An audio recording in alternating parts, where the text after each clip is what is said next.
Sorry, is this correct? Our next speaker is Jarrell J. Velarde, who will be discussing generative AI agents with Gemini. Please join me in welcoming Jarrell J. Velarde to the stage. Let's give him a warm welcome.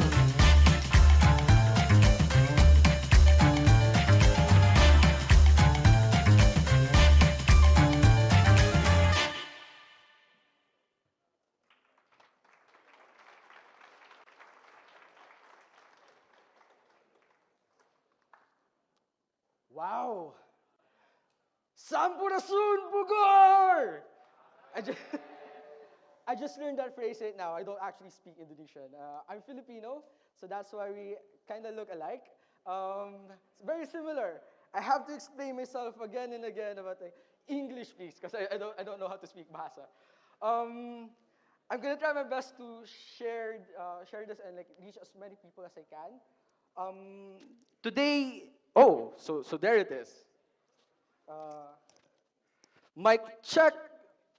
So today I'll be talking about generative AI agents with Gemini. And just a quick introduction of who I am. I'm the product director of Multiply Tech. We're building the Adobe Creative Suite for AI productivity. So I handle around 15. Oh, is Miss Liza? Okay. So I handle around 15 products focused on productivity. So we're building the Adobe Creative Suite for AI productivity for companies.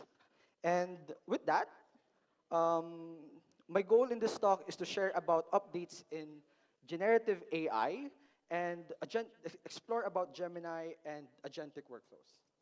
Who's excited? Sorry, can I get a mic? It keeps falling off.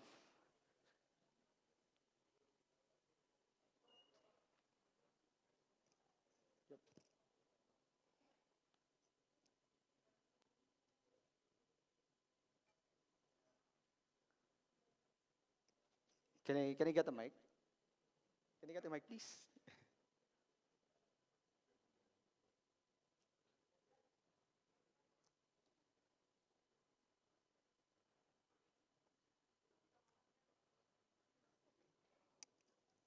While we're waiting for that, just want to know a quick check.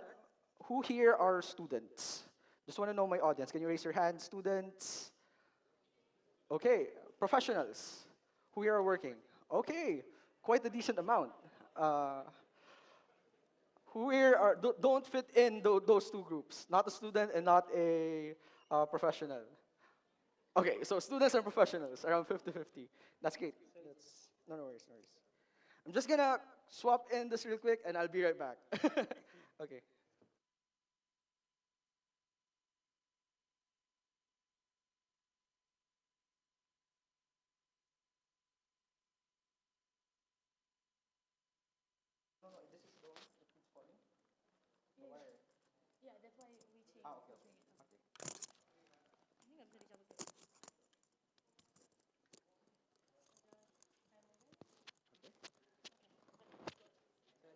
No worries, no worries. Yeah? Can we put this in? Can we put, yeah, no worries, no worries.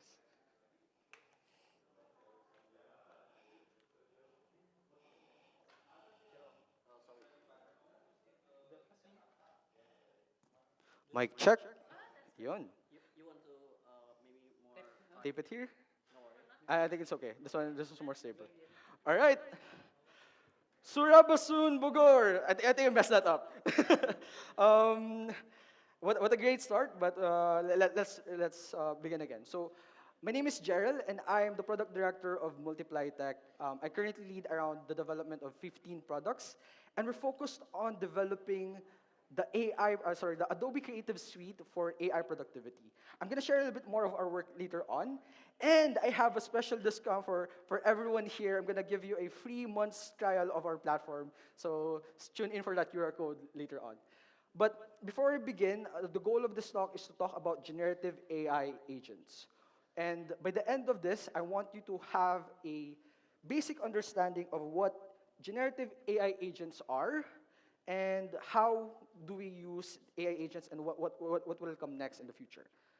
Okay, so first, first and foremost, I want to separate what traditional programming is from generative AI.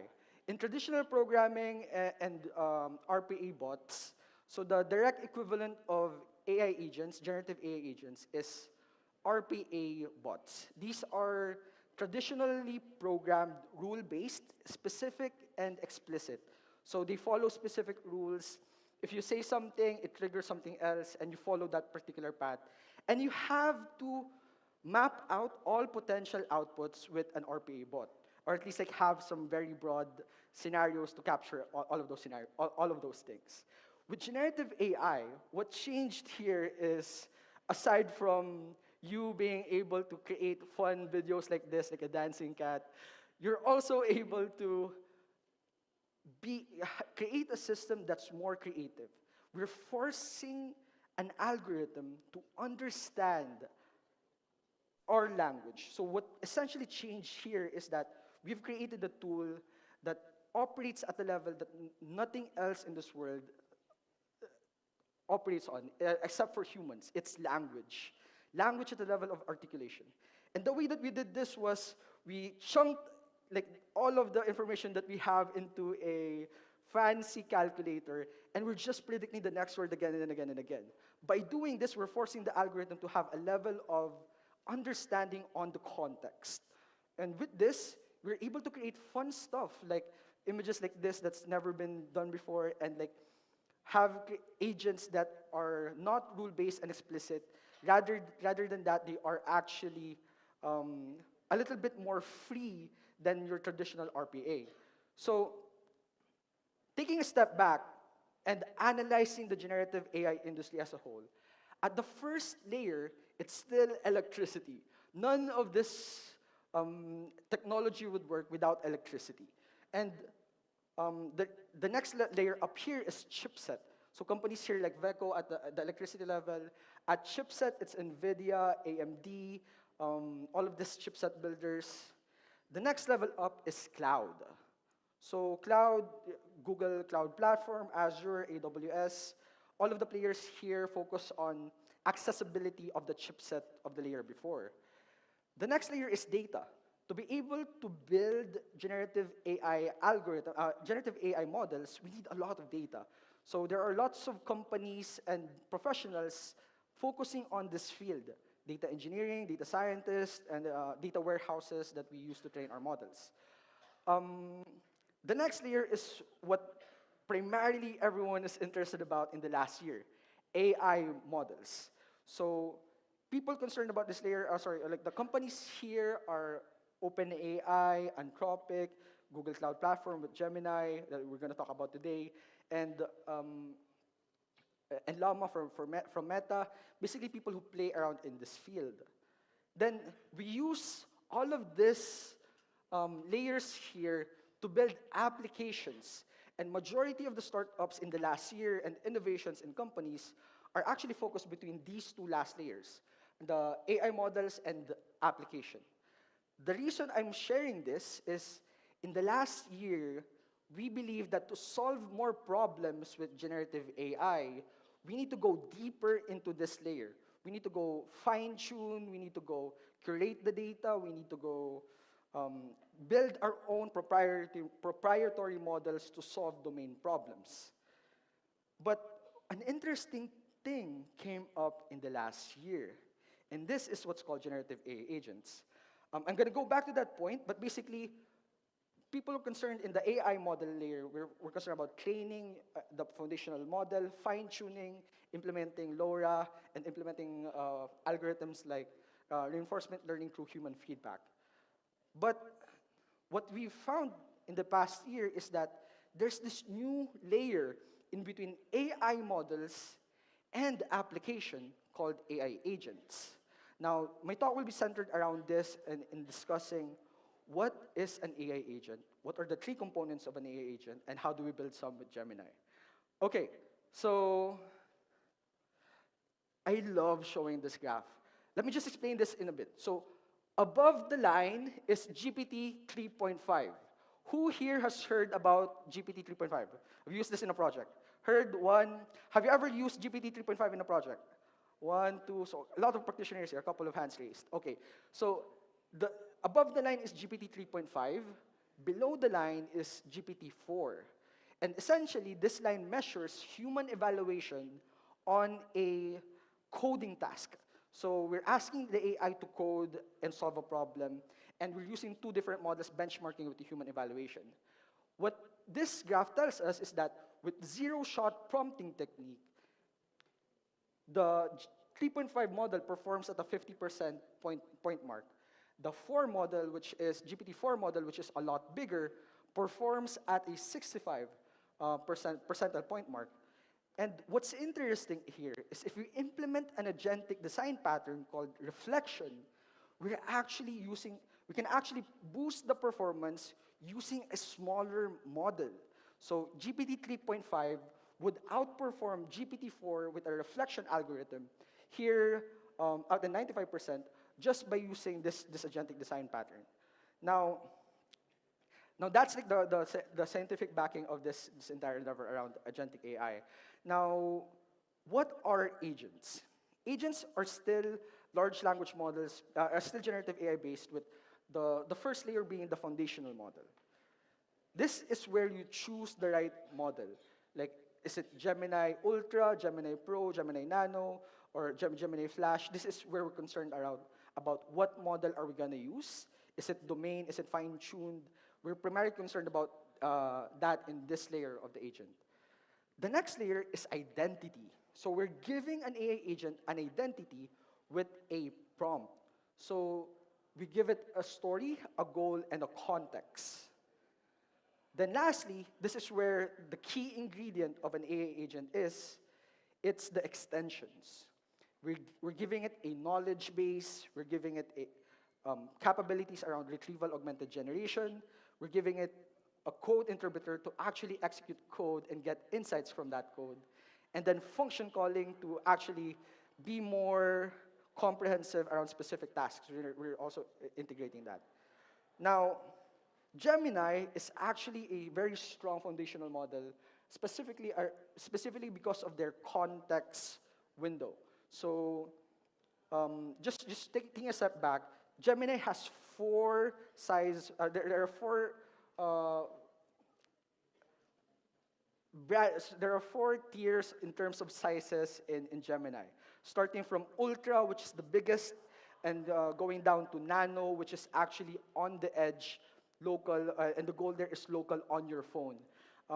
Flash is the newest release, and Pro is their flagship from December 2023. So with this, when you're designing an AI agent, you're primarily concerned about its context. Are you running the model on the phone? Is this a very comprehensive task, or is this something that can be done by Nano alternatively? So Gemini is a multimodal native large language model. This means, multimodal just means that you have a series, you're more than just one modality. Modality is text, it's image, it's speech, it's video, and Gemini takes in all of this using a mixture of expert approach in their architecture. If you're interested in learning about this, I'll be posting about this in my socials later on. But generally, with that, we can have 4 inputs and 2 outputs with image and text as our output. And, oops. Okay, so, yeah. So this is what makes Gemini unique. It's context window. Unbeaten across the benchmark in the industry, GPT-4, GPT-4o, GPT-4 mini is still around at 128,000 tokens. Gemini, for some reason, I don't know what they are drinking, is around 2 million tokens. And it's not just fluff. 2 million tokens means 2 hours of video, 22 hours of audio, 60K lines of code, which is very important around coding tasks because you can take in libraries and solve more comprehensive problems with that. And that's 1.4 million words considered in the context window. And it's not just all fluff. This is from the paper of Gemini 1.5, where they're assessing this with a needle in the haystack approach. So the first layer up top is the video. So 10 hours of video, they actually pushed this to 10 hours in the experimental version, and they pasted in a secret in like this 10-hour video content, and they asked the AI to look for that piece of information. So far, Gemini is all green here. Green means that it was successfully retrieved. Red is that it was lost in translation. So a couple of words lost in the text side.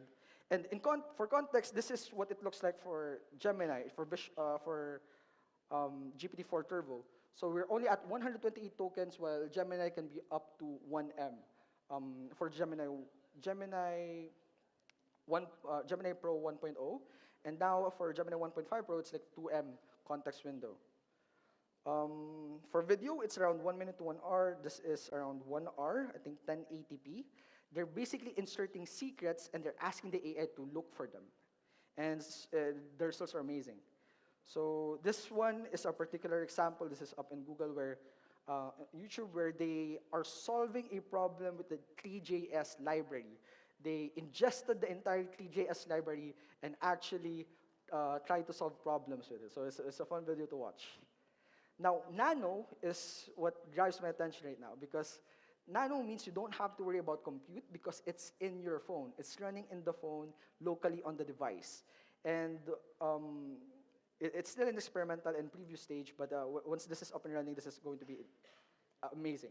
I already see a couple of ads of large language model-based applications selling for like $15 just to perpetual license end-to-end. This means you can do applications in the Pixel Recorder, Gboard, and TalkBack, and it's quite interesting. Now, here is where we go in towards agents and flow engineering. So we've discussed what an agent is. We've discussed like the models and the considerations around that part. I want to dive deep into what agents are. So here, we're going to explore an example with function calling and integrations. So we all know that large language models don't do very well with math. So one thing that we can do with this, because it's a word processor, it's not a calculator, one thing we can do with this is actually equip our large language model with functions for math. And in this example, we're defining 4 functions on addition, subtraction, multiplication, and division, and we're feeding that in our large language model like Gemini. So here we have like the function, its definition, returns a plus b, subtraction, multiply, and division. And to use that, Gemini actually comes in with inbuilt function calling. So you just need to put in the parameter tools and the functions that it can call. So it's gonna retrieve that, and it's gonna use that when it faces the problem that requires math. By doing this, we're no longer relying on the large language model to compute problems, to do mathematical problems, which we know in the past years is not that reliable. It's sometimes way off the mark. With this, we're using we're using functions to circumvent that problem and be more certain about its output.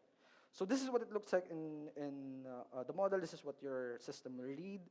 And an example of that is I have 57 cats, and each cat owns 44 mittens. How many mittens is that in total? It's a multiplication task. In RPA, you have to define the rules that when you're facing this problem, you have to multiply. Now, large language models can detect the task, assign the function relevant to that, and actually execute on it. Okay, so the total is 2508, and it's true. So that's a basic function calling and integration. Now, let's build something a little bit more advanced. Let's build a barista called Bulan. So one thing that I've noticed when I came here in Indonesia, Starbucks' secret menu isn't the same as what it looks like in the Philippines. We have this barista's drink with mocha and breve. But here, there's something called liquid cocaine, and like I was shocked about that.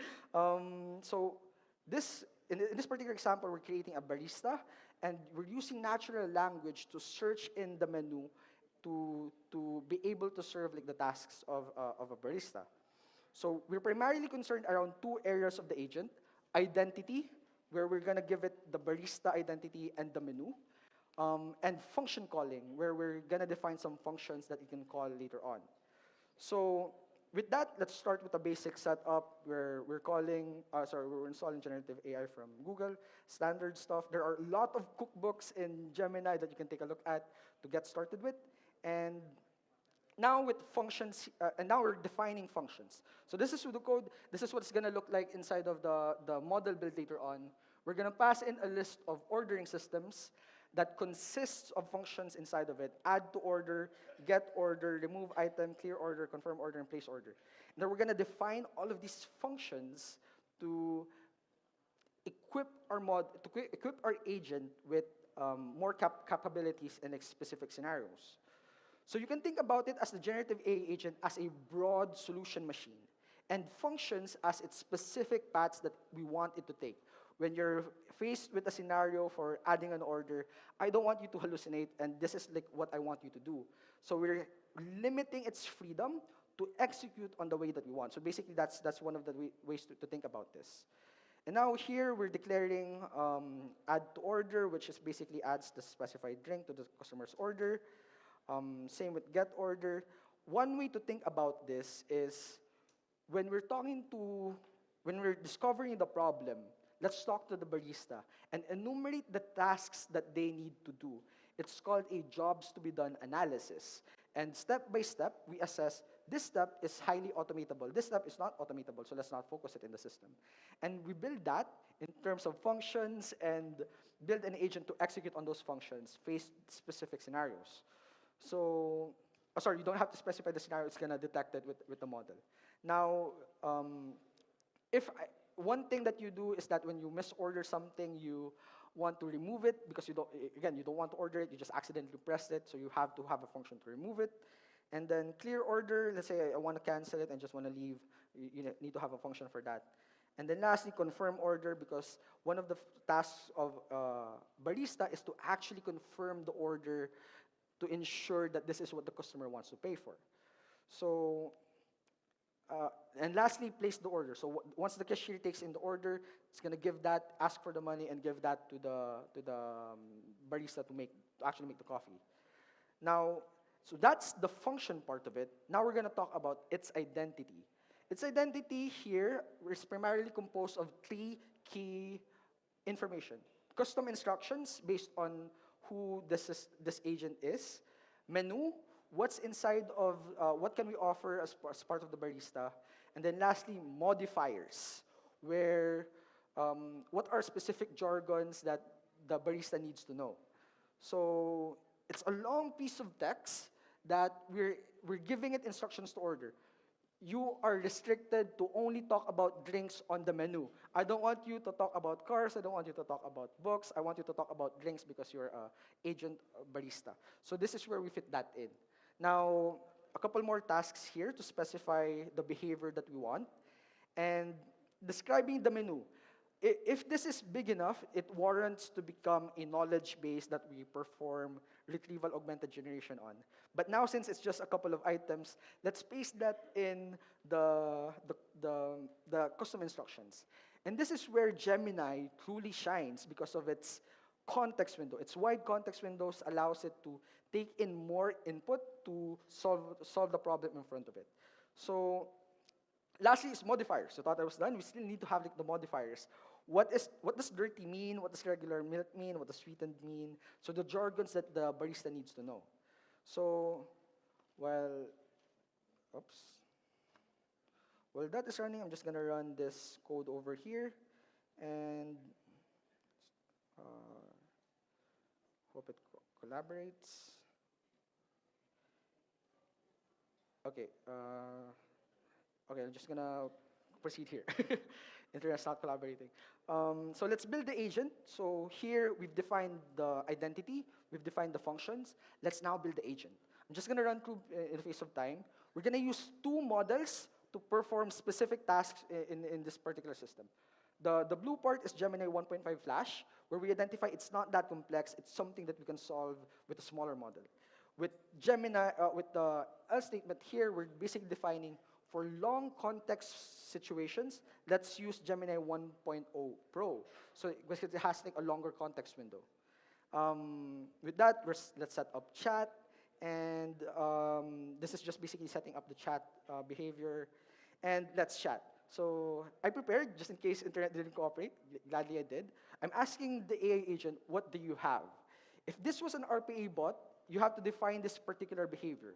Now we don't. We just give it what it needs to know, and it now looks for the information from its repository. What do you have? I have these menu items. It's from the custom instruction. What do you have that is close to the barista's drinks in Starbucks Philippines? You know, it's like a secret menu item, and I wanna find out what that is in your menu. The closest drink to our menu, so green here is human input. The white text here is like the large language model's output. The closest drink on our menu is the Starbucks Philippines, in the Starbucks Philippines is the caramel macchiato and iced caramel macchiato. Okay, I'll have that. So I'll get that one, and then which one? It asked because I didn't specify. Which one will I get? Is it the ice or is it the hot version? Caramel macchiato or ice version? Caramel macchiato ice, please, and it now handles a conversation that we didn't have to define. It's now getting it until this is the output that your next system wants to order. It's the barista. It's the order of the order of the customer communicated to the next system. May it be a human or may it be an ordering app, may it be Grab. It depends on what the next system is. With that, we've discussed what an agent is, but let's take a step back. If you've noticed, I used two models here. There's nothing stopping me from using 9. There's nothing stopping me from using 20. And I was talking to one developer, AA developer, just the other week in our AA Filipinos community. They had like hundreds of AA agents using different models, and it's now struggling to make sense. This is where we need to introduce agentic design patterns. There are 4 agentic design patterns. I'm just going to breeze over them because I'm running out of time. Reflection, planning, tool usage, and multi-agent systems. If you're interested in this, I'll be posting about this in my social media, so please, let's connect after the call. And to make this easier, I want to introduce what we do in our company. So in Multiply, this is the company that we're building. We imagine that everyone in the world, in all roles, in all industries, will have their own AI agent with their own workflows, with their own custom knowledge, with their own knowledge bases. This is what we're building towards in Multiply. So a key example of this is the product that we've built. So this is Rhea, and it's a desktop app that we've built that enables us to use the AI agent right native on our desktop. So this one allows me to talk to all of the agents and execute workflows. This one is a specific product director's world-class consultant. So I have a world-class consultant that I don't have to pay for aside from the AI credits. And this one is an essay writer. If I ever need to write essays, that's going to enable me to do that. Now, how do you build this? It's as simple, not easy, 3 steps. Oh no. I lost my internet.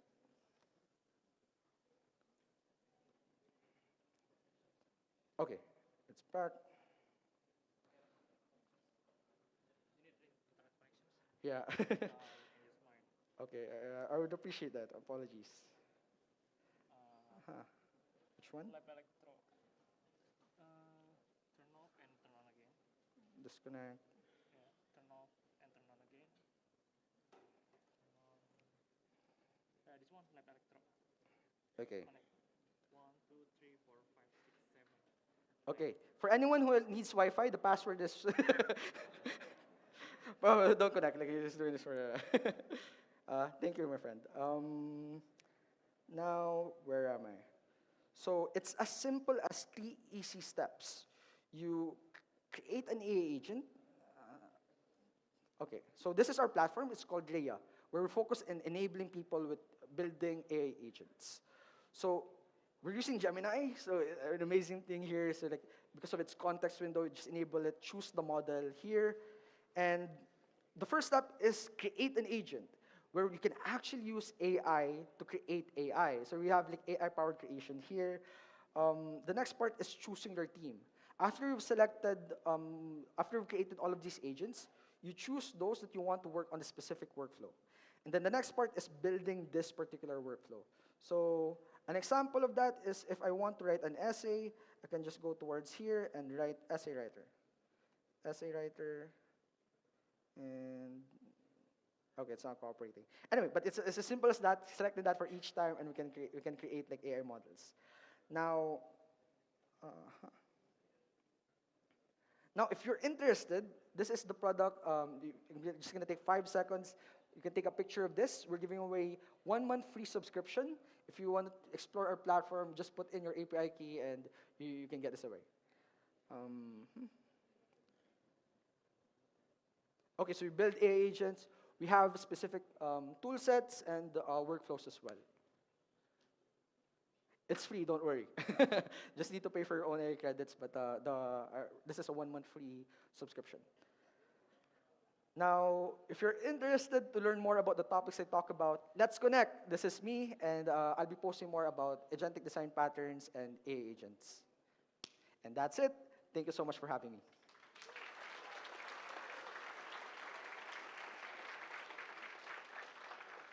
Okay.